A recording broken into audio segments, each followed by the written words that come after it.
Welcome to episode 7 of the Fitness Outsourced podcast. Today I'm sitting with Ryan Banek, and he is a massage therapist here in Vancouver. He owns his own massage therapy studio, and he also does a lot of movement with his clients, which is unorthodox for a massage therapist. Usually you sit down and or you lay down and have a massage. Ryan gets you off the table for the most part and wants you also moving as well. So that's my intro to Ryan. Welcome to the podcast.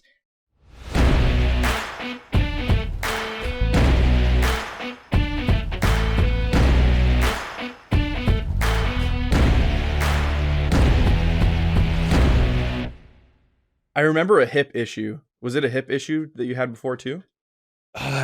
There was a hip issue too that you fixed that though. But no, there's another one that was like a super crackly knee. I think I remember you like demoing your knee for me. You're just like, listen to this. Like, what is this? What's going on? So it's still like that, but worse. Okay. Yeah. But there's zero pain. Yeah. So I have no idea what the fuck is going on with that. Yeah. And although I had a naturopath come in here and he does prolotherapy and he said he's like 100% confident that he could fix it. Yeah, he's like this, like, yeah, I get this all the time. Yeah. Like, what? Really? Like, you can fix it that easily? Yeah. Yeah. I think I've had a lot of patients with those things. I think it's a really common issue with the joint noises, but maybe something to do with your weightlifting and using your knees a lot more, maybe genetically, things like that can all kind of influence. I'm 100% sure it's jiu-jitsu. Yeah. Yeah. So I actually feel it kind of a lot of tension lateral shin area.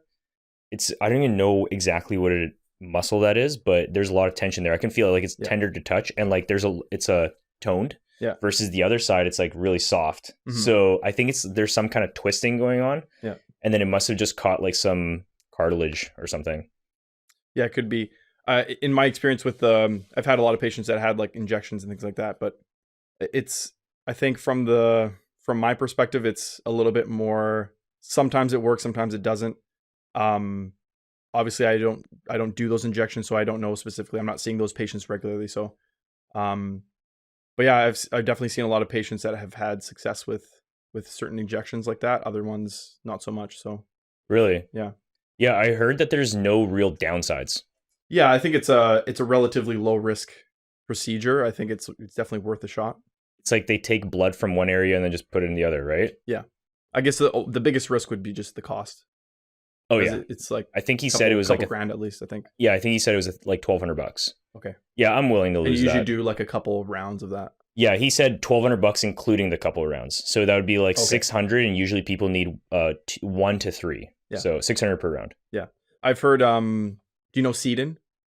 RMT Seedon. Yeah, Seedon. He did have some. I think he'd had like PRP injection, and he was saying it's calmed down the inflammation and the discomfort in his knee. It's not like 100% reversed, but he's definitely seen an improvement, and he's done a few rounds of it. Right. So that's the weird thing for me, because there's zero pain.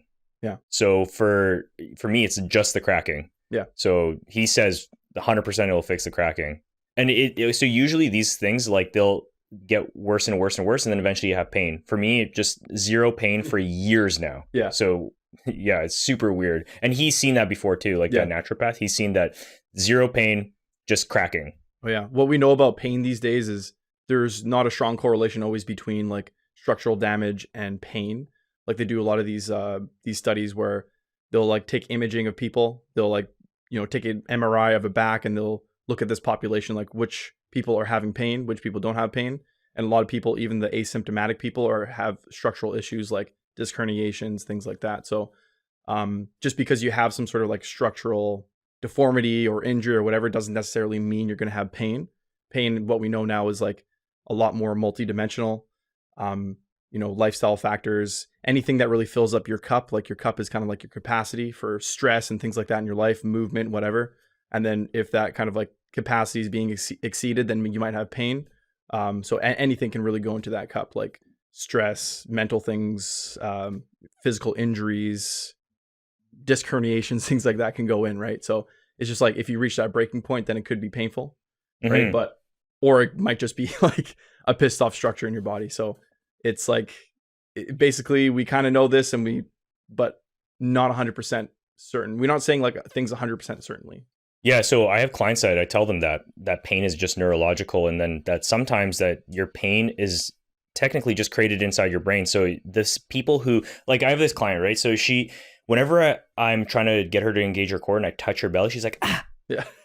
And I'm like, that pain that you're feeling is neurological, because I have clients who don't feel that at all. And then I have you where I'd like touch your skin and then you feel that. And so it's like the same thing with ticklish people, right? It's like there's people who do not get ticklish, and then people. So if somebody else has the ability to not feel that pain, then you should also have that ability to not feel that pain.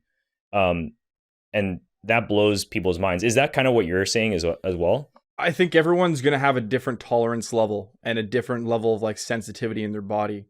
In order to, and it's really difficult to know if you can really change that sensitivity too much. Like maybe you could do some sort of like graded exposure. So if you were ticklish in an area, you could do like, maybe don't go right into the most ticklish part, but like maybe go on the edge and like work there for a bit and just get used to that sensation type thing, right? So it's like anything, whether it's a physical, mental stress that you're trying to get better at, increasing your capacity for, then it's always going to be some sort of graded exposure, whether it's like you're dealing with anxiety or you're dealing with physical pain or injuries or rehabbing things. It's going to be some sort of graded exposure. Maybe in the beginning, if you're very sensitive, you need to learn to kind of like modify your symptoms, protect that area, and then once you feel comfortable, you find that starting point where you can just have that graded exposure over time. Yeah, I agree with that. I think there's a lot of pain that comes from both anxiety and just inflammation, just from literally the foods that we eat. So I think I made a video on this recently about how if you eat high inflammation foods, then you're going to be somebody who gets easily agitated as well. So it could be the reason why you could be getting easily agitated or angry or whatever emotionally could be because of the types of foods that you're eating. Yeah, I think that kind of makes sense. Yeah, just because let's say it's like people who drink a lot, right? High inflammation, people who drink a lot of coffee, high inflammation, and they tend to also have a hard time in control their emotions as well. But yeah, that's from what I've seen. I don't know what the science is behind that, but it's kind of similar to what we're talking about as well. Yeah. Like if you're always in a constant state of inflammation, then it affects all these other pathways as well. It's like a quick to trigger like irritability type thing. Yeah. And then that might make you more sensitive to or more susceptible to having pain. Yeah. Right. Like if you maybe you have some pain in an area, but the way that you think and the way that you react to the pain can make it worse. There was like there's this funny video that I was taking a course a few weeks ago about chronic pain, but there's a funny video where they had I don't know if it was like just a practical joke type thing, or I don't know, I don't really know what it was, but basically they had someone from the public was just like in an elevator, and someone walked in like a bee costume, and they had like these bins, and it was like said like bees on the side, and they both get in the elevator, and then he like drops the containers, and like he's like pretending like all these bees are flying around, and then he's like poking the patient or the person in the elevator, and they're just like ah, and they're just like really getting worked up about all the pain just because of their expectation for it too. So yeah, definitely like sensitivities and irritability just makes you amplifies those symptoms and those sensations. Yeah, I think there's a video also similar that I've seen where the person's hand is hidden behind a wall, and they have like a fake hand here, and they're like trying to get them to feel the same sensations from like as if it was their real hand. And they do. And everybody's always so mind blown. They're like, I feel that. How the hell is that possible? They know it's a fake hand, but their brain just does not make that connection. Yeah. And then they like hit it with a hammer and they like pull their hand back. Yeah. So weird. The human body is just like so weird. Yeah. It's like that phantom limb pain. Have you heard of that? Yeah. It's just for like, sure. You can develop, it's probably to do with more like, I don't know like the brain structures that well, but it's like the homunculus in the brain. And like, that pathway is still in the brain.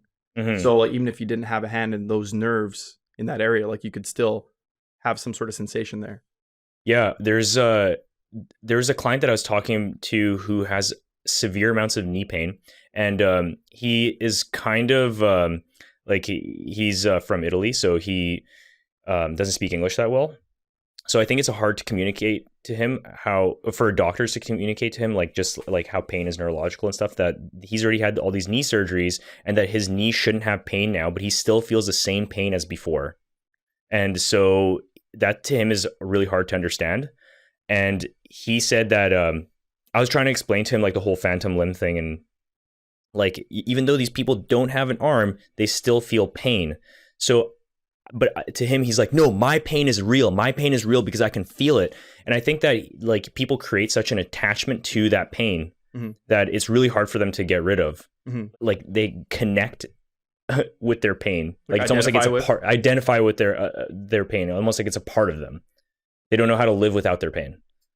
Yeah, I think like reframing that pain for the patient and also like validating their experience is important as a therapist, and kind of like when I'm dealing with chronic pain patients, and just, hearing their story and understanding their pain more specifically, because it is a very real thing. There could be sensitivity in the tissue there.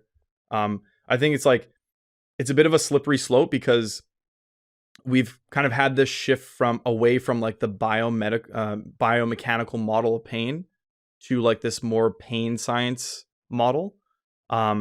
And I think the issue with that is like now people are thinking like, oh, pain is all in your head type thing, but it's definitely not. It's like it's biopsychal and social, so it's everything together. You could have sensitivity in that tissue. You could have, certain beliefs, certain fears about movement, about things like that could be affecting your sensitivity to the pain.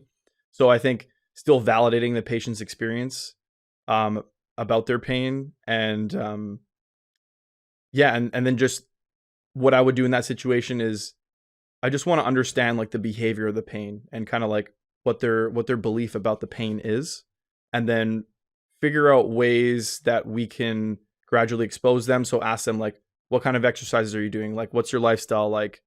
What have you done in the past that's worked? What are you doing now that's not working?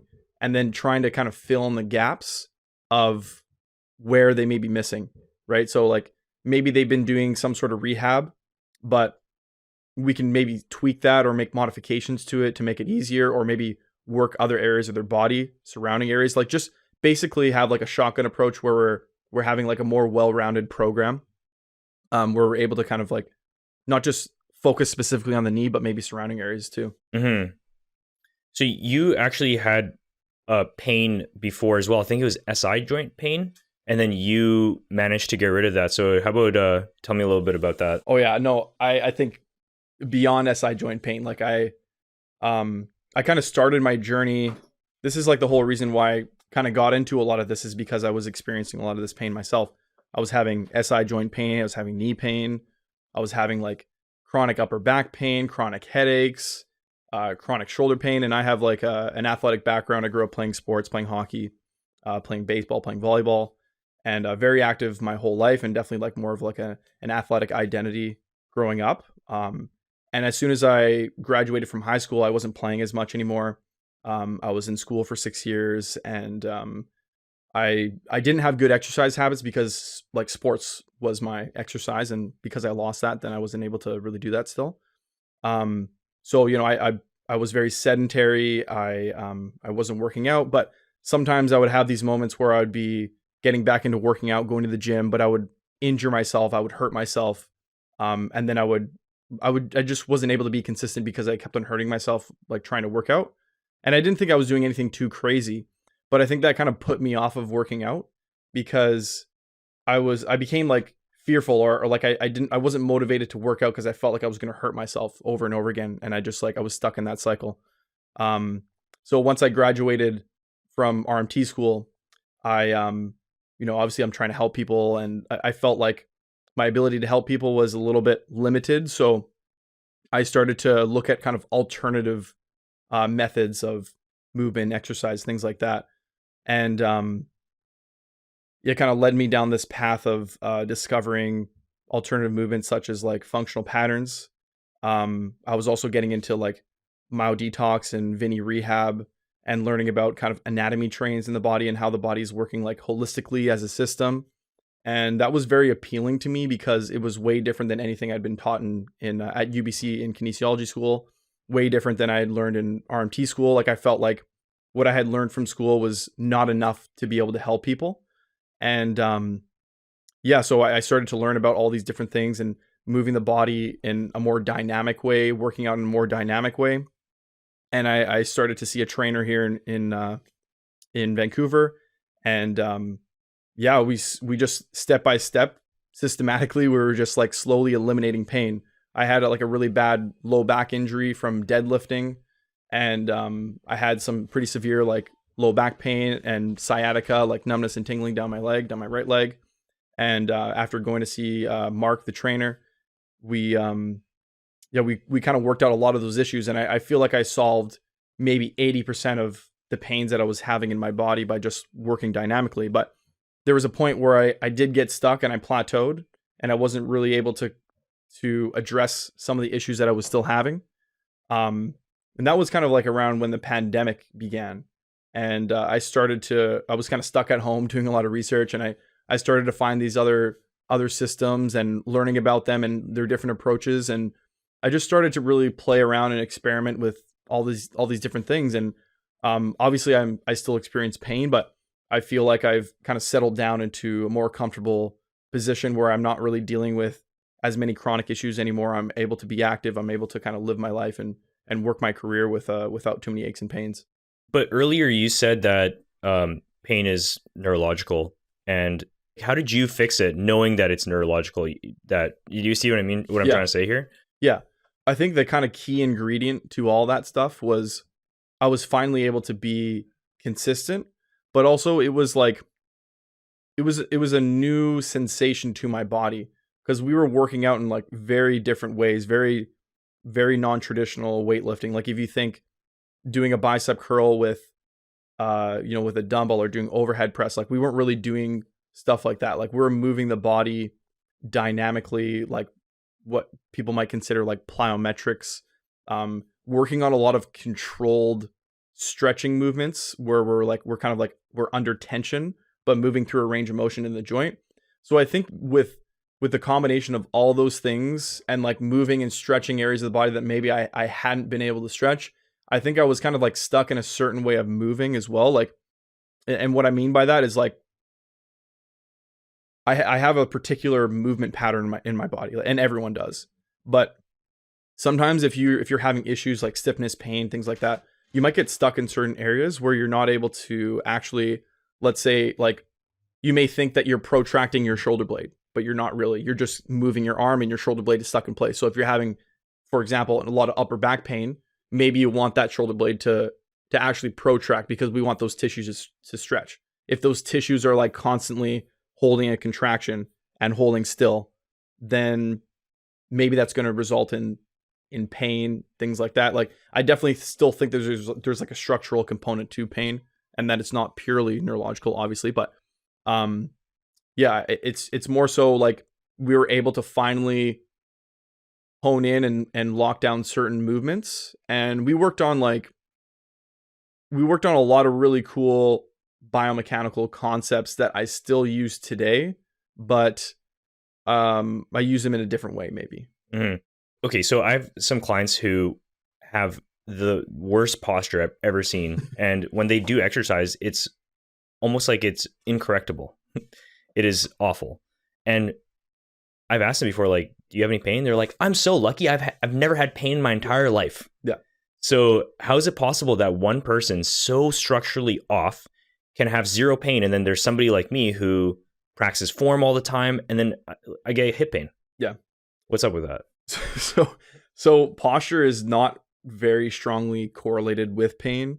There's been a lot of like randomized control trials where they take a look at, like, they take pictures and they measure, for example, if we take a look at the neck, like what we consider text neck, like that head forward posture.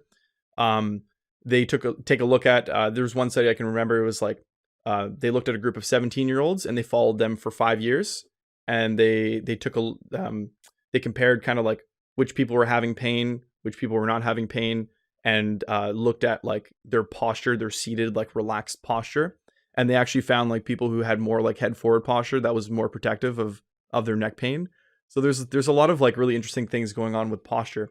I think there's not necessarily the thing with posture is like there's not necessarily like one position that's best or ideal. It's more so like we want to stay moving throughout the day. We want to make sure that we're not stuck in one position, because maybe that can lead to like fatigue and muscles. Also, a lot of people are being coached and cued about posture, which I've done in the past too. I don't do as much anymore, but like usually what would happen is like if maybe a position is painful, maybe sensitive to, if I'm in a seated position, maybe my back hurts or my shoulders hurt. Yeah, then I can make some adjustments there and see if that helps. But it's not always like, it's more of like just a short-term solution, because you can't really hold yourself in one position. Like you're going to always default to the position that's most relaxed and comfortable for your body.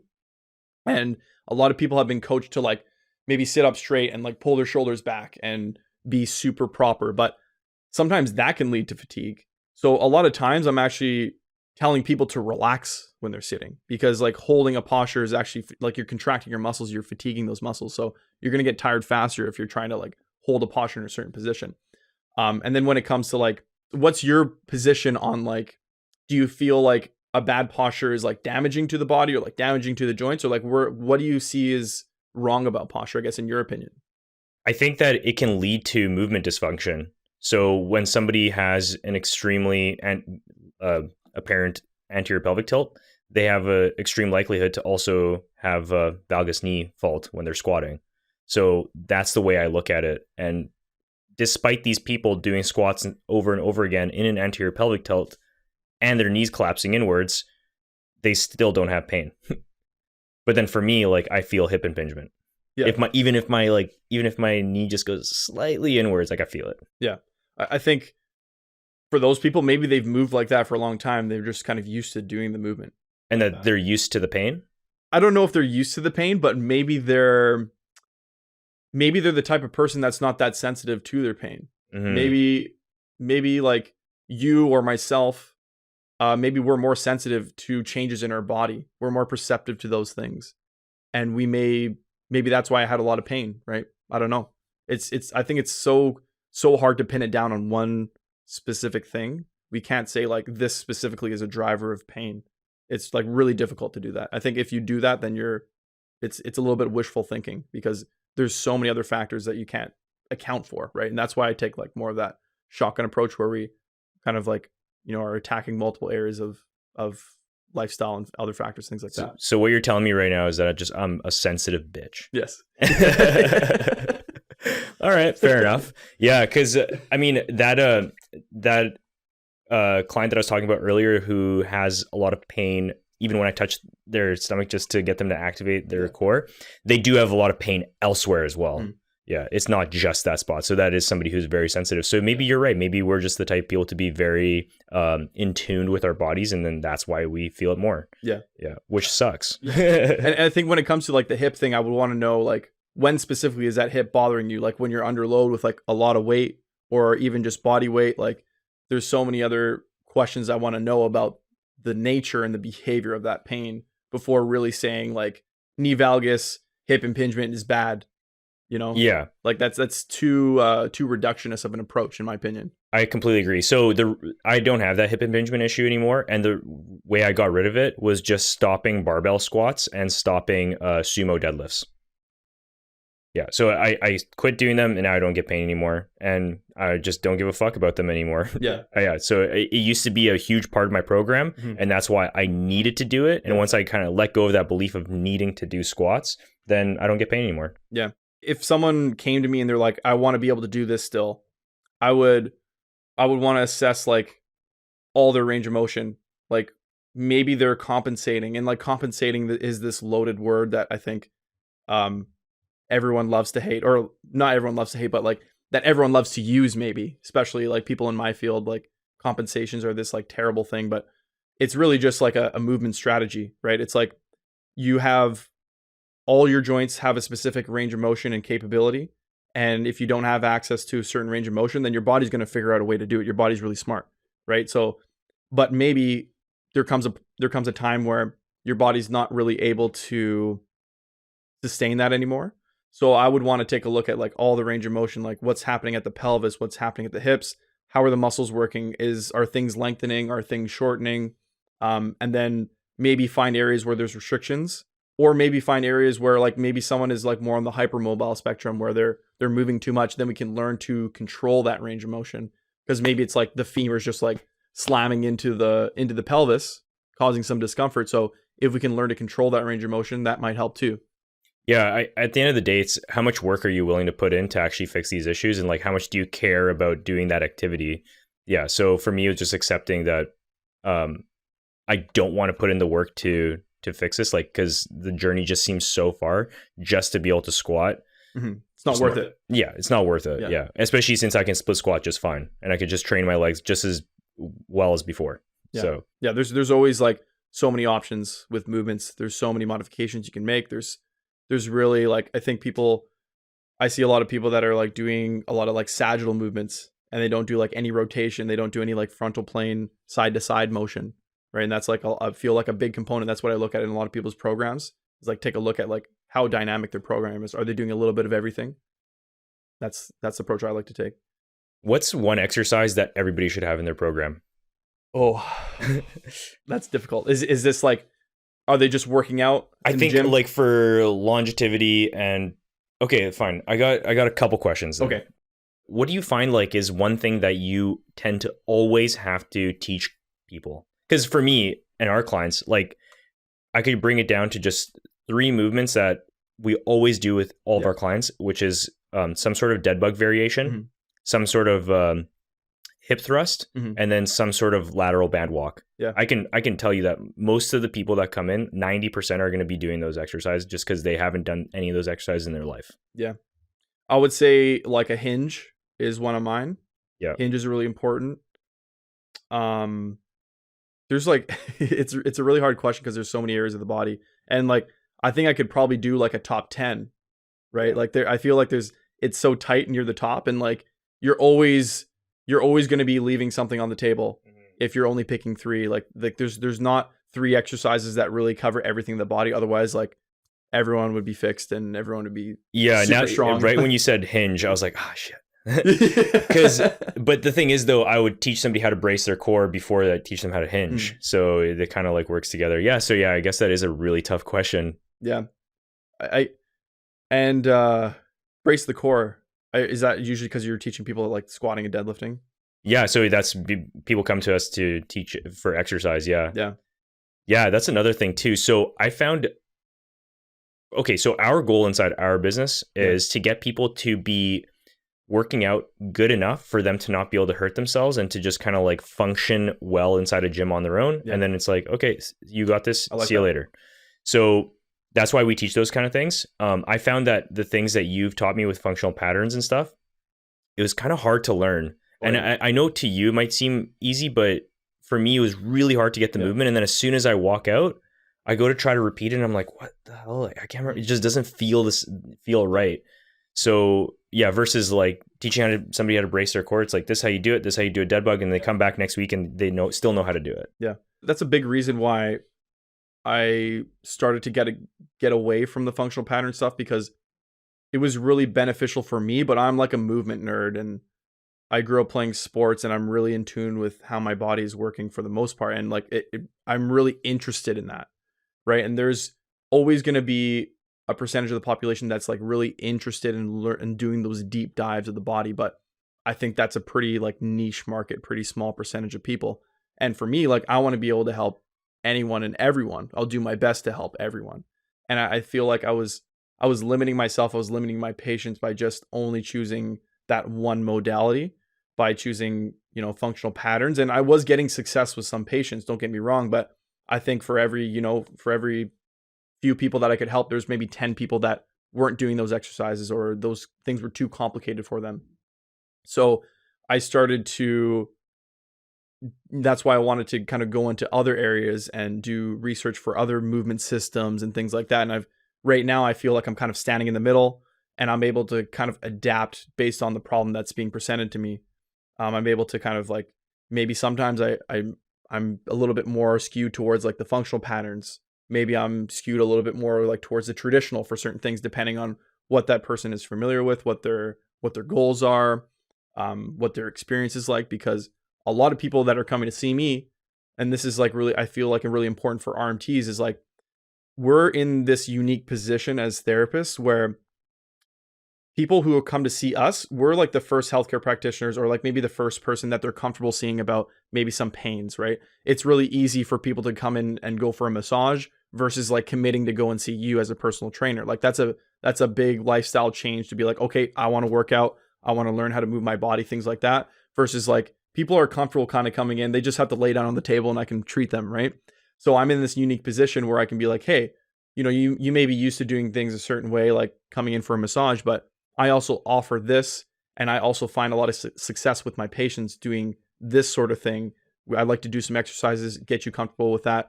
What are the reasons why you feel like you're not able to work out? What are the reasons why you feel unmotivated? Things like that. And I can really kind of dig into their thought process. And then from there, I can be like, okay, well, let's choose something easy for you. Something that's like, that will make you feel good, that will target those areas of discomfort, but is also easy and accessible to you with the equipment and the access to facilities that you have, right? So I feel like if more RMTs could do that, we could push a lot more of the population to be exercising and promoting more healthy living, because a lot of the population is simply just not meeting the guidelines of exercise, right? Like, and that's the low hanging fruit, I think, with a lot of people, is like they're just not moving and exercising enough. Yeah, they can do specific things that will help them, but it's like if you're only ever doing corrective exercises, like how long is that going to go on for? You're just going to do corrective exercises forever? No, just like find something that you like to do and move your body and get used to that. And then maybe do those things on the side, but eventually progressing to doing like maybe strength training or doing some cardiovascular exercise, things like that. So, I used to really like going to massage therapists that offer the type of services that you do, where it's massage therapy, but also there's like some physical movement type component to it as well. Yeah. And I actually stopped doing it that way because I realized that I just want to like lay down and just have a massage therapist just massage me. Yeah. But I really see the value the way that you do things. It just makes so much sense. You have to move. You can't just sit down and go for a massage. But I think just because I do move around a lot, it is more beneficial for me just to get a relaxing massage. Like that is my intention going into the massage versus like getting a partial like physiotherapy session. Yeah. That's what you guys offered. Yeah. Which is fucking awesome. Mm-hmm. Yeah. There's so much value to that. Yeah. And that's the way that I think that physiotherapist should be as well. Instead of just getting you, because physios, most of them, the way that they run business is, here's your exercise, do that for 5 minutes. I'm just going to go treat this other client over here and then come back. Cool. You're still doing well. All right. Let's put you on this machine over here. We're going to like zap you for a bit and then leave and then come back. Like that's bullshit. There's no way it can work. And so it's cool what you guys do. Yeah. Yeah. And I see a lot of value in your approach now, because you're the type of patient or client that's already there. You're taking care of your own movement, mm-hmm. and this is what your body feels like you need. Right. And, I'm 100% on board with that. Like there's a lot of patients that I see and I just do movement with them, I just do hands-on with them, like more of a relaxation. So I don't like just play in that court. I like to do a mix of everything. Plus it keeps things fresh for me too, that I'm not like constantly wanting to do this, because I think you're ultimately going to get really frustrated when patients aren't receptive to that sort of thing, right? And I'm able to give my brain a little bit of a break too, but maybe that's what they need. They need a little bit of, they just need to calm their nervous system down, and then, they're mostly good on their own to do exercises. They're familiar with that. I don't get to, in the past, I would get like, oh, don't do yoga. Like, I wouldn't say don't do yoga, but I'd be like, is yoga working for you? Is it really working for you? Right? Like, and I think I still do that to a certain degree, but I probably push those narratives a lot more, when I should have just been like, okay, yeah, like keep on doing the yoga if you find it's helpful, right? But maybe we can fill in the gaps, like I mentioned before, fill in the gaps of like, this is what you might be missing. Maybe yoga is like doing a good job of stretching you out, but maybe not like making your muscles like super strong, or like, being able to handle load and things like that, because it's usually body weight type stuff, and it's usually slow stretching. It depends on type of yoga you're doing, because there's obviously power yoga and like, more stretchy, breathy yoga too.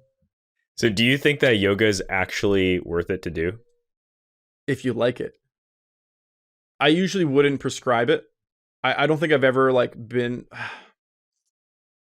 There may be some very specific people that I might prescribe it to, like maybe people who are like really stressed out that they just need to kind of like focus on breathing. But I'm also very particular about like who I refer my patients to, because like I'm very like not protective, but I just want to make sure that they get a good experience out of like what I tell them to do. Yeah, and that for it's sure. worth it and has good value, because I feel like I want to bring a lot of value to people, and I don't want to just like, you know, do the bare minimum to get by. I want to like impress people every time. For back to functional patterns, which population do you think benefits most from functional patterns? Because from what I saw, there's a lot of martial artists who do functional patterns. People who have mental health issues. All right, so how so? I don't know. I feel like people who do functional patterns are like kind of neurotic a little bit too, or I don't know. This is just, yeah. It was just a joke, but I think I think definitely like jujitsu. In a ways, like I'm kind of in the camp now where I don't think it's that much better, because there hasn't really been enough to prove to me that it is super helpful. Like I've seen a lot of people like on the functional pattern, like a lot of athletes have gone to functional patterns, and like MMA fighters. It's usually like more like combat sports, wrestling, things like that.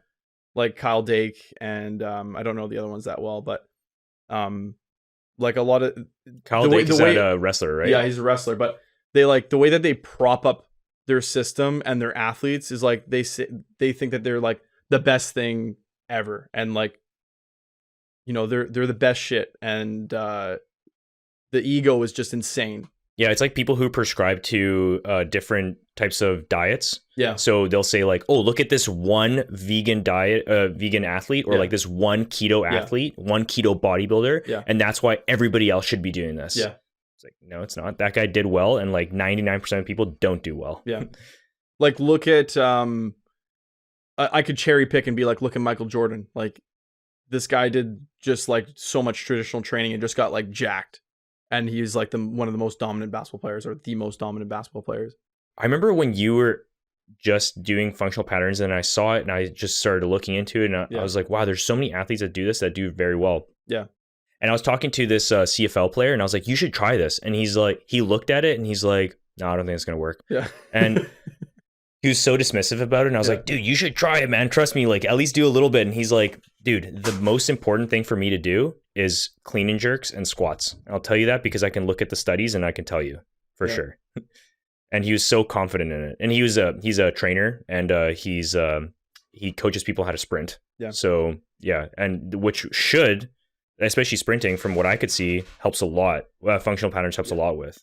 Yeah, but he didn't even know what it was until I pointed it out. But he looked at it and he's like, "That's not going to do anything." I don't think there's enough evidence to say that functional patterns is necessarily like makes you a better sprinter. It might like look better aesthetically, but like you're probably better off just like sprinting rather than like. That's what he said too. Why would you? It's like a little bit convoluted. Like you're doing all this stuff because you believe that it's like trying to make your gait cycle, like improve all these things. Why don't just run, right? And I kind of like I do some studies like from time to time. You may be familiar, like I did that running study. You remember that one? Yeah, I did that in like 2020. Yeah, and it's purely anecdotal. It was on yourself, right? It was on myself. Yeah, and what I did was I did like I wanted to challenge this idea of like traditional versus functional patterns, because I don't feel like functional pattern specifically was doing enough to like prove their claims. They're making a lot of claims. Yeah, the running looks better, but like, let's see some numbers, right? Like, are you actually faster? I don't know, right? Like, I've never seen a lot of numbers. There's maybe some people that were posting numbers, but not that much. So what I did was I basically did a functional patterns training program, and then I did like a series of runs, and I performed, and I got my best time. So I did a functional patterns training program, and then I did also as kind of to control for like dynamic motion, I did a little like running program. Like I did like skipping and like hopping and like 50-meter sprints, like things like, so I had like those movement, the running things in addition to the functional patterns training. Then I went on 3 runs, which were like, I just did full max effort and I just ran around a track, and it was like around just under 4 kilometers. I did like 3 or 4 heats, and I did them like, I can't remember the distance in between the heats, but I did them like, I gave enough rest in between each one. And then I waited like 6 weeks to let my body like, kind of lose those benefits. So I rested 6 weeks, and then did my traditional training program, and I still did the runs, like the 50-meter sprints and things like that. And I went back and ran, and I was actually much faster with the traditional stuff. And that was like what kind of broke down the wall for me, because up until that point, I had felt like I'd been making a lot of claims, or I had been assuming like, okay, this looks more like running, this looks more like movement, so therefore it should be better, right? But it doesn't necessarily mean that it has to be better, because yeah, I just really challenged like my own bias, because that was like the perspective that I had taken, and I wanted to know for myself if this was really better. And I actually ended up finding the opposite. I wasn't expecting that the traditional stuff would have been better, but I think the difference was like, I was able to, because traditional is like more isolated, I was able to really like load the motions more. So I feel like probably my strength improved. I was just like, versus the functional pattern stuff is, it's dynamic. You're kind of spreading the load over the whole body. And because of that, you're not really like burning specific muscles out as much, because it's kind of shared through the whole body. I would say that I probably felt better myself. Like I didn't feel as tight when I was doing the functional pattern stuff, but my performance wasn't as good. And then my traditional movements, I was like, I felt like like my body was stiffer, but I was like moving faster. I was moving quicker. So at this point in time, I'm more in the camp of like, I'll do a mix of both, because I feel like the FP stuff was able to kind of make me feel looser, keep me nice and fluid. And Functional. Then, yeah. And then I had the traditional stuff to like make myself stronger and maybe improve performance better. Yeah. That's awesome that you came to that conclusion. Yeah. And I guess that's why it's called functional patterns. Yeah. Because you felt more functional. Yeah. Yeah. That's interesting. So that's why, so let's say for like a power lifter, or let's say for somebody in the CFL, would it be beneficial for them at some capacity to do functional patterns? I think not necessarily like functional patterns specifically, but maybe what I see functional patterns as is it's a little bit more chaotic, right? Like when you look at traditional lifting, it's like very controlled environment, and I'm isolating things.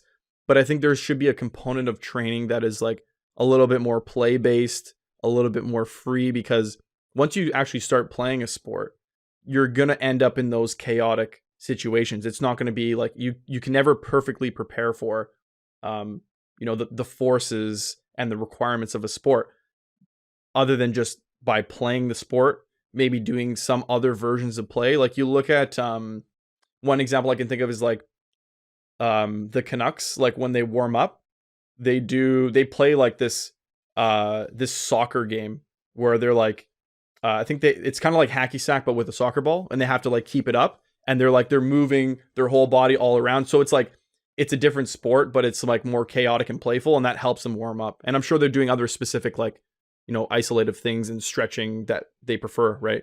But that is a component of the training, and I think it should be as well. Right. Yeah. It's like reaction ball stuff and things like that. Yeah, for sure.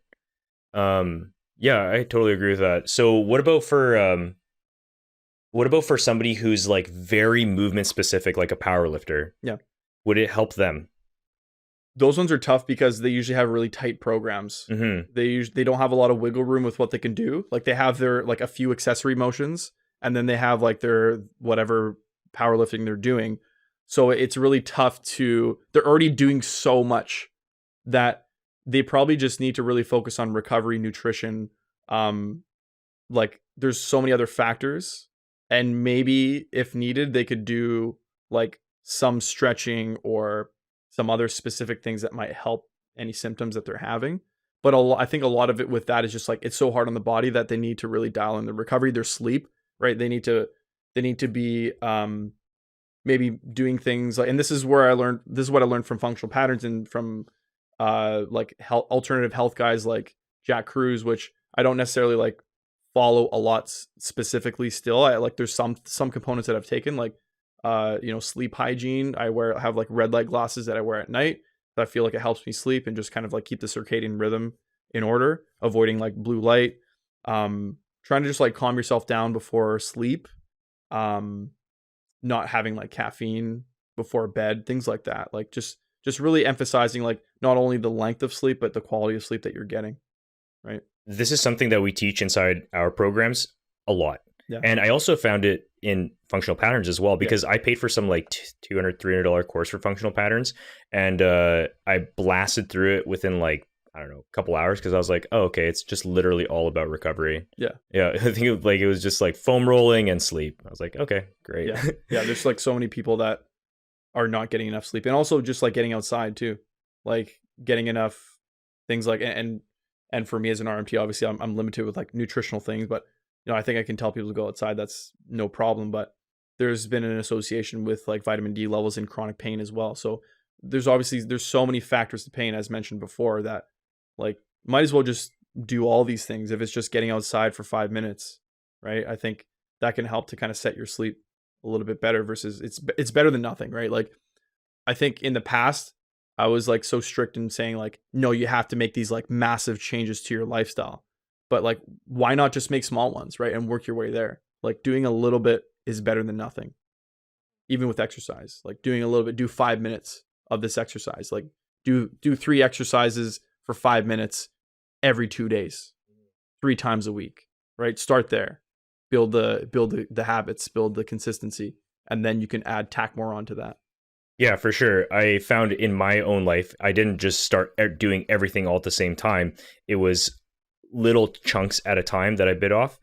And it's celebrating small wins, right? You just have to take it one step at a time. It's impossible to do it all at the same time. Some people do it and they fail really quickly. And that's what we find you have to take it slowly. Mm-hmm. Mm-hmm. So what do you, for sleep, what would you say are your big things? Because I found that the red light glasses don't really make that much of a difference compared to just sitting in a dark room. Yeah. Sitting in a dark room was massive. Like I find if I have the red light blocking glasses and I go on my phone, it does damage to my sleep, because I have an Oura ring. I don't know if you have one. No, I don't. Yeah. So I track my sleep religiously, and I'll be able to tell right away, like, I watched a movie last night and that's why my stats are off. Yeah. I think like limiting screen time before bed. And that's like the hardest one for me, because my wife and I, like, we only have 1 day off together. So it's like, and sometimes I get off pretty late after work. So it's like, we like to watch shows together. So it's really difficult, right? Like, so that's probably the worst habit for me to break. And that's why I like to at least mitigate it with the red light glasses. I feel like it helps. I think it helped more in the beginning. And there's times where I don't wear the glasses and I still have a good sleep. So I definitely think it's not like 100% necessary, but we keep the lights like really dim in the house. Like once the sun sets, we had like just like candles. Like I put candles on in the bathroom. I have like Himalayan salt lamp. So it's like nice, like orange, like really low glow. It's really nice to have, I think, just a dark environment in the evening with a little bit of like soft lighting is good. And then avoiding the screen time, avoiding if I have like caffeine or alcohol, I feel a big difference to my sleep quality. Yeah, for sure. Alcohol. Yeah. So one thing that we get our clients to do is just take out the TV from the bedroom. Yeah. And that tends to help people with their screen time as well. Because people spend a lot of time in bed watching TV, which is obviously extremely detrimental. It's when you think about it, it's dumb. Yeah. Yeah. The craziest thing is like, I've had these people come in, they're just like, I can't fall asleep without the TV. Like I have the TV on and I put like the sleep timer on and like I have to go to bed to the TV. I'm just like that's you're in so deep at that point. Like that's a really, really hard habit to break if you feel like you need that. It's hard to like wean yourself off of that because you've been doing it so long and your body's so used to it. But like maybe, I don't know, like maybe they're that used to it that like without it, their sleep quality would be worse. Or like the stress associated with trying to change that might be actually worse than just like maintaining it. And that's the same thing with like when I was in functional patterns, there's like you learn about all these different health things like electromagnetic frequencies and like all this other like alternative health, like fringe science, I guess. And I was learning about it and I was like, holy shit, this is kind of crazy. But there's also not a lot of like mainstream stuff that's talking about it. So I had to take it with a grain of salt because you can't control, like if you're living in a city, you can't control a lot of that stuff. So I feel like the stress of you worrying about all that shit around you is way, way worse than the effect that it has on your body. So like once I chilled out about that, I felt like I just like my whole presence just changed. Like I was a lot calmer because like, you know, I didn't feel like I was getting bombarded by waves and all that shit all the time. I 100% agree with that as well. Yeah, taking it too far with health, it ruins your health. There's so many things that you just can't control with your health, and like focus on the stuff that you can. Like have a good diet, have good sleep, have good recovery, exercise regularly if you can, right? And a variety of exercise is good. Like do some cardiovascular, maybe do some resistance training, play a sport that you like. But bottom line is like do something that you like. Mm-hmm. Yeah, enjoy the most. Okay, so with the optimal health, how much resistance training, how much cardio do you think somebody needs to do on a week-to-week basis? I'm actually like, I'm kind of like a minimal effective dosage type guy. Like, I think if we look at someone like John Lee, like he's a bodybuilder. But even he talked about he was doing too much. But he was doing like working out every day for like 3 or 4 hours, right? Is that what he was saying? Yeah. So like, even he realized like, oh shit, that's a lot. Like 3 or 4 hours every day for 7 days. Like you don't have any recovery. You're not giving your body a chance to breathe. So even he realized he needed to do less. But even what he's doing right now was probably extreme. But he needs to do it because that's his sport. That's his passion, right? He's trying to build his body up crazy, but he's making sacrifices for that, right? Whereas I would say like for the average person, I think maybe something like being active 4 days a week is more realistic, or even 3 days a week. Like if you can have a really, really good workout where you're very focused for like 45 minutes to an hour, like in an hour, you could probably do like, let's say 6 exercises or sometimes more. When I'm doing exercises, I'll do exercises sometimes 2 or 3 sets. And I'm just trying to have like a variety of stuff. And I still like, I'm the heaviest that I've been. I'm like 100. When you last saw me, I probably was like 150, 155 pounds. I'm 6 feet, so I'm really skinny. But now I'm like 170 to 175 pounds. And I just kind of like, I've been just increasing my protein intake and eating more, but also working out a lot more regularly and doing more traditional work. So I definitely put on some muscle, a little bit of mass. And but I'm not driven aesthetically as a goal. I kind of like, I'm more driven by like how I'm feeling, and the aesthetics is like, yes, of course I care about the aesthetics. It's nice to have, but that's not my priority. If it was my priority, I would probably need to work out more because then you're going to build muscle faster. But so back to my programming, I'll do like maybe let's say 3 sets per exercise. And even by dropping your sets by 1, you're able to maybe fit in another exercise. So like you could do, let's say 6 exercises in an hour, where you're able to tackle like maybe all planes of motion and do some resistance training. So 2 days a week, I would say is probably okay. You could do like an upper body and a lower body.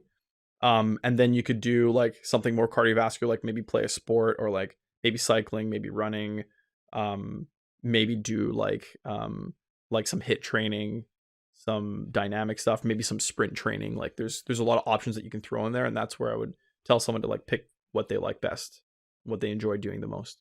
Yeah, I completely agree with you as well. And obviously minimal effective dose. But I found with myself, the more I exercise, the better I feel. Yeah. And so especially if I exercise in the morning. So for me, I don't want to just be so binary and say that I can't do it, but I feel so much better when I exercise in the morning for the rest of the day. It really sets the day. Yeah. So I try to tell people to move every single day. Yeah. Yeah. Even if you can just get in a 15-minute walk in the morning, it will do you wonders. Yeah. But obviously, I mean, it's so hard to get somebody to do that. So yeah, of course, like, okay, yeah, 2 days per week. Yeah. But it's insane at how much better you're going to feel if you just move every single day. Yeah, I agree with that. I would say like the difference between us is like we have a different population that we work with. Like the people that are coming to see you, they've already made a decision that they want to make a commitment to doing something. Versus me, it's like I have a lot of people that struggle with compliance, so I have to kind of like I have to sell this like minimal effective dosage to them really hard. Like I'm as much of a salesperson as I am like a therapist. Like I really have to figure out what makes that person tick and like find out what their situation is like, their environment is like, and then really pick and choose what's best for them. But like even myself, I'm a business owner, so I don't have a lot of time always to work out. So I feel like I've had to really pack in my workouts as much as I can, and like my days are pretty active because I'm walking and moving and treating people and doing some training, so I feel like I get some general movement in there. But I can definitely see the benefit of like going for a walk every day. That's pretty huge. Yeah, so but as a business owner, I know it's hard to pack it in, but you still try to get some sort of movement in every day. Is that I would say like an actual workout I would probably do maybe like 2-3 times a week max. And then I'm usually playing like sports 1 or 2 days a week. So it's about 5 times per week, roughly. Yeah, I would say it's probably on the lower end. Like it comes in waves. Like sometimes I'm able to do that, but it's probably 2 days a week on average that I'm like doing some sort of like resistance training, and then maybe 1 or 2 days playing sports. So it's 2 to 4 times. It kind of varies, I'd say. So one thing that my business partner and I noticed was that we can really pack in our workouts in 45 minutes. Yeah. So then we actually got all of our clients to switch to that as well, from 1 hour to 45 minutes. Yeah. And it's insane the impact that we were able to create, because we actually reduced the price of our sessions. Yeah. And we can still pack in the same amount of exercise as we did before, just like back to back and just superset everything. It's almost the exact same session. Yeah. And yeah, so there really is no excuse for people not to work out. You can do 45-minute workouts. That's what I do. 45 minutes every single day. Yeah. I think the cell phone is the biggest problem in a workout. A lot of people probably spend like 30 minutes just on their phone. Yeah. Or more. Yeah. Like you see people just like their rest is so long, and it's good to rest in between your set, but like you only need maybe a minute or two max of rest, or maybe doing what I like to do is like I do like asymmetrical exercises or like single leg or like single arm stuff. So it's like I'm working this one and then I work my left one. Meanwhile, I'm working my left one, my right one's resting. Then I can go right. So I'm going back and forth in between my body. I don't even really have like complete downtime to look at my phone. Sometimes I find my workouts where I'm focused and not on my phone are much better than like when I'm like resting, like much more intense. 100%. And I work my body much better when I'm not on the phone. So you talked about John Lee earlier. Yeah. And I remember seeing him at the gym because he used to work out at the same gym. Yeah, so his workouts were actually 3 to 4 hours long. That's the truth. He was there for 3 to 4 hours. But he would also spend a lot of fucking time talking to other people inside the gym. I don't know if he was necessarily on his phone, but he was just talking to everyone. Yeah. And it wasn't until he moved to West Coast Iron to go train, and then he was around those like serious bodybuilders who just like headphones on. Yeah. Yeah. So that's when he started taking it really seriously, and he found a good gym partner. So yeah, it's not just the phone; it's also people too. Yeah. Yeah. It's a social environment, right? Yeah. And I think that's why he did well, was because a lot of his friends were working out, and he'd be coming to the gym in groups of like 10 people. Yeah. Yeah. And you're networking, you're developing those relationships, which is like he's in that field too, so it's beneficial for his business and all that. So there's a lot of like secondary benefits that he's getting out of that. Totally. But then I think there's a lot of people that maybe are just like working out, and then I think it's like the people who are like, I don't have time to work out, is who we're kind of focusing on with these short workouts. It's like, well, you actually don't need to spend that much time. It's kind of like breaking those myths and beliefs about what working out is like. Like people think they have to work out for hours on end to have a good workout, which is simply not true. Mm-hmm. I really want to bring the conversation back to functional patterns, because I just realized there's something that I missed that I want to talk about. And I remember there was something that I saw that functional patterns was trying to develop like a bodybuilding program for functional patterns. Is that true? I'm actually like not able to see functional patterns because I'm blocked on social media by them. You got blocked. Yeah, I got blocked. And I Wow. don't know why. Like I was like fully supportive of them. I never talked shit about them. The only thing that I can think of is like I pretty much just like flip the switch on them. Like I was doing functional patterns and then I basically just stopped doing functional patterns and then I got blocked. So I got blocked on do like they observe? I guess so because I have the two pages. Like I run the clinic page and then I have my own personal page on IG, and both of them are blocked. And I can't like a lot of the like the higher up FP guys. Like I can't see their content. I could like log on a separate account, but I'm like I don't really care enough to really do it. So I don't really know what they're doing these days, but yeah, they just like blocked me. Maybe because I originally had planned to do like the next course and go to Hawaii, but this is like during the pandemic, so the course got canceled and I didn't end up going. So like when you sign up, you have to like put in your social media and things like that. So that's how they would like keep a tab on you. Maybe I've no clue. Like I never had never had much interaction with them other than that. It's a cult. But anyways, like I did see some stuff about the bodybuilding, and I'll see some things pop up here and there because maybe other people share it, like screenshot it and things like that. But yeah, I think they were working on some sort of bodybuilding. They're like changing their approach. They're trying to do like a FP style bodybuilding where it's still like you're still dynamic but lifting heavier weights. I think it's like I don't know if they're just trying to like change their marketing to appeal to a bigger market, or if it's like we can do anything type thing. Right? I'm not really sure what their approach is on that. Yeah, because from what I understand about bodybuilding and from what I see with functional patterns, I just can't make that connection that it would actually help you build muscle, like help John. Yeah. Like, no way. No, absolutely not. It's like there's no way in hell it's going to be anywhere close to the type of gains you can make. The only people that I saw doing functional patterns, actually, to me, they almost lost muscle. Like they lost gains after committing to it. I didn't really like my body mass didn't change that much.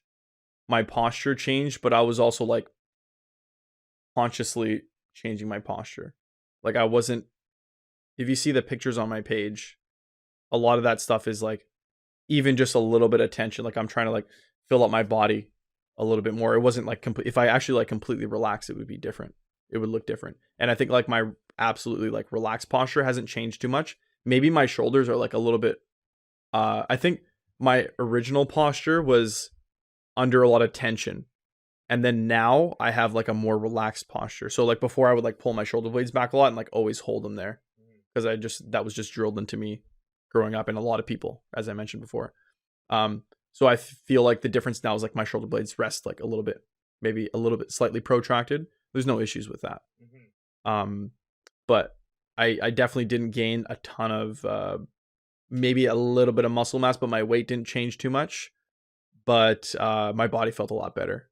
So I was like, that's kind of like the feel that I was going for. I wanted to improve my pain. I wanted to move again and get that all back. Yeah. So, but looking back, if it was just about getting rid of pain, do you think that there would be better ways to do it? Yes. Okay. I think that was a quick answer. Oh yeah. I think knowing what I know now and having gone through it, I feel like it wasn't an efficient way of approaching it, but I also feel like I didn't really have a choice because I didn't know who to go to. And like, I don't know if I could have fixed a lot of those issues at the same time if I went to like a physiotherapist or like did a traditional method. There's maybe some people that I could see now that I trust a little bit more, but still it was like, I think it was frustrating for me because I had tried a lot of stuff in the past. Like I had tried a lot of corrective exercises. I had done some physio, I had done some massage, but I wasn't really seeing the long-term success. But also at the same time, nobody was really teaching me what I had to do long-term. It was all like short-term stuff. It was like, okay, get a massage, or like go to a chiropractor. Like that's going to be a short-term thing. It's like I've heard a good analogy. It's like taking a cough drop, right? Like you wouldn't expect the cough drop is not like fixing your sore throat or like fixing your cough, right? But obviously like it's not a great analogy because usually your cough gets better just in time, right? But these were issues that I was having that weren't just getting better in time. So something else needed to change. I needed to do something different. So I think now what I would do is like, I'm able to use my experience to help people, I think, faster compared to in the past. And I just compare it to the way that I was working with people. Like, I can provide people with a lot more value in fewer sessions than I could in the past, because I felt like I had to work with them for a long time to change their movement patterns, to change their posture. And now I'm not like super concerned about that. I may be changing movement patterns with like when it relates to performance, or like specific, like if they're working out in the gym, then we can make like adjustments and modifications to movements, things like that. But I don't need to emphasize too much of the posture at this point, and I'm able to just give more value in more areas of their life and help them in a shorter period of time, I feel. Mm-hmm. Yeah. So just to kind of wrap up the podcast, what would you say to someone, or like instructions to give someone who is struggling with pain right now? Yeah. What path do you want to tell them? Like, if you could just tell them like a general path to go down. I feel like it's a cop-out answer, but it really depends. And I feel like there's like certain subsets of people that need different advice. So the advice is always going to look different depending on what you're coming in with. There might be like, you may be part of a certain group that may benefit, like maybe let's say an active group that is like working out in the gym. I would give them like maybe kind of like similar advice on like what the recovery is like how much they're working out, making modifications to their movements, things like that. But maybe other populations where they're not as active, then I have to like convince them to expose themselves to certain stresses to improve them, right? So it's really like maybe analyzing their, maybe some of their belief structure, analyzing the characteristics of their pain and like the behavior of the pain, then providing some form of symptom modification, which is like, it could be take the form of like massage, it could be a stretch, it could be sauna, it could be breathing techniques, it could be relaxation techniques. And then we want to do some sort of like graded exposure, as I mentioned before. So some form of exercise. Maybe you start off with stretching, maybe depending on your level, you start off with a little bit more resistance training, or you're just doing some cardiovascular stuff. So it's like, I feel like that's kind of the formula. And then you kind of pick and choose what fits that person's lifestyle and like their goals and things like that. Mm-hmm. So it's a really difficult, and that's why that's why pain is so difficult to fix or help people with, because, and I don't like to say fix, because it's like the process is, it's not just like fixing implies that we're like a machine that is just like we're complicated machines. We're biological machines, and the body can adapt and grow and change, whereas a machine like an engine will not adapt. It has like mechanical parts that will eventually break down in time, and the body works a lot differently than like a mechanical machine type thing, right? So that's why it's like very difficult. And I don't like on Instagram when people are talking about like pain is easy to fix, or like do this one stretch to like take away neck pain. Like making like radical claims like that is really difficult, and maybe in like a very, very small percentage of people that might help them. It might be beneficial for them, but I think it's really hard to. It's just the way that people market themselves these days. But it's simply just not how things work in the real world.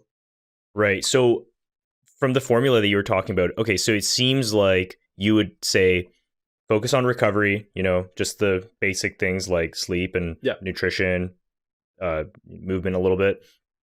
From there, find an expert who can help you with your specific problem. Yeah. And you might potentially have to go through a few types of people, like massage therapist, physiotherapist, chiropractor, or whatever. I don't know if you agree with chiro. Yeah. And then from there, also work at additional movement. Yes. Right? Yes. Yeah. It's sort of like symptom modification. Find someone to help you make those modifications to your lifestyle, your symptoms, and then some form of exercise. I'm definitely biased more towards like the exercise type stuff. I love it. That's awesome, man. Well, thanks for coming to the podcast. It was great having you. And I think I want to get you on to talk more about some detailed stuff. But yeah, it was awesome to have you here. Sure. Thanks so much. I really appreciate you having a chat with me. It's always a lot of fun. I'm really passionate about what I do. Awesome.